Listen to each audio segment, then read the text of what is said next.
It just started all me just being casual on my iPad. I was just adding some illustration on a portrait of mine without really thinking anything to it. Then at some point, I started experimenting with black and white illustration, and that's where it really clicked for me because I started seeing how I wanted to play with patterns and just reminding me of my childhood as a Yoruba boy. All the things that I've seen, like the tribal marks. So this style felt so natural for me. I took a trip to Costa Rica, and while I was in Costa Rica in San Jose, I decided to go to the Caribbean side. While I was on the bus, there was a gentleman sitting next to me, and we were just talking. So eventually, I pulled out my iPad and just started sketching on a pair of sneakers. A photo of it, I was adding my illustrations to it. And the next thing he told me, hey bro, you think you can add your illustrations on a pair of sneakers if I bought some and sent to you? And I was just like, poof, like that just changed it for me. I was like, oh my god, why did I never think about this? So moving forward from that, I just saw everything as my canvas. Like it all began in November 15th, 2024. That was the day I decided I want to pursue this as a career. And I remember I was having a conversation with my closest friend, Desmond, and I was telling him I need to figure out a name for my art. And I kind of just sort of described what I was envisioning and all of that. And he said something. He said he was thinking of what Tasha. I was like, that's it. It just made so much sense to me. And I decided I was gonna go with Owo. And mind you, Owo in Yoruba language means hand, and Tasha is a childhood nickname that I got. Um, so combining that, it just felt like my hand and me as Tasha. So it just made a lot of sense for me. So I decided to name my art name or Tasha. So it's like handed by Tasha, crafted by Tasha. Another important person in this story so far is Bimi, who's also my friend. And Bimi runs his own company, a clothing line called Araoga. And I decided to talk to him about what I wanted to do and just kind of picking his brain with his entrepreneurial skills. And so far, I can't even lie, all the amazing tips he's been giving me has just been helping so far. I've only started a year now, and technically, I decided to want to pursue this as a career um, about a month now. Of course, every journey does have its challenges, and it's very hard for me not to compare myself to other artists that are already well established, So I really would not want to put any pressure onto myself because I feel like a lot of these guys that I see that are well established, they've been doing this for years. So me really starting out just a year, um, I really want to give myself the grace. One thing I personally don't do a lot is social media. Most of the time I just post what I have to post, share with the world, and just get out of it. I'm still single.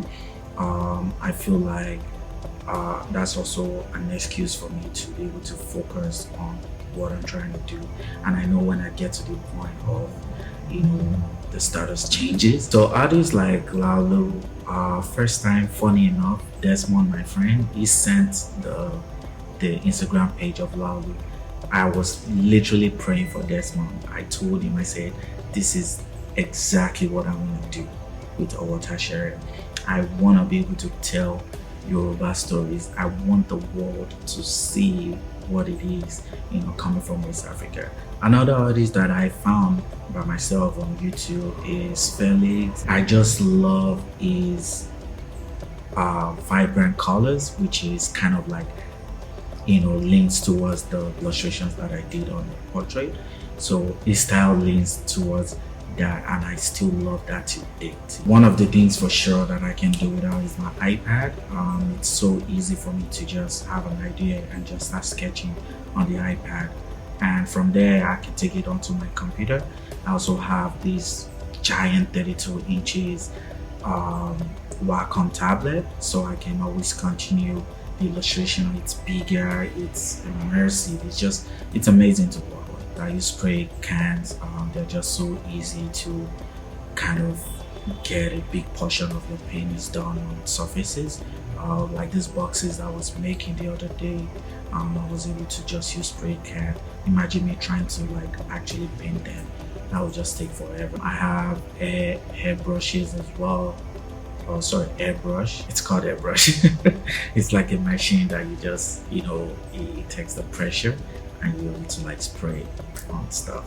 So it's amazing too. And of course, sketchbook, canvases, frames, my digital painting, I print them, put them into frames. And as far as paints, I use Angela's leather paint. They're like fantastic for paint jobs.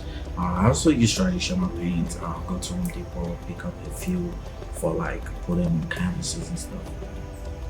And of course, markers. I love my markers, Posca markers, and there's some other ones that I just picked up. Then I have like different brushes of all types. I'm like obsessed. Anytime I go out to places like Hobby Lobby, I just want to pick something up. And of course, safety is very important. So definitely one of goggles, and I also have the gas mask. Also, heat gun, very very important.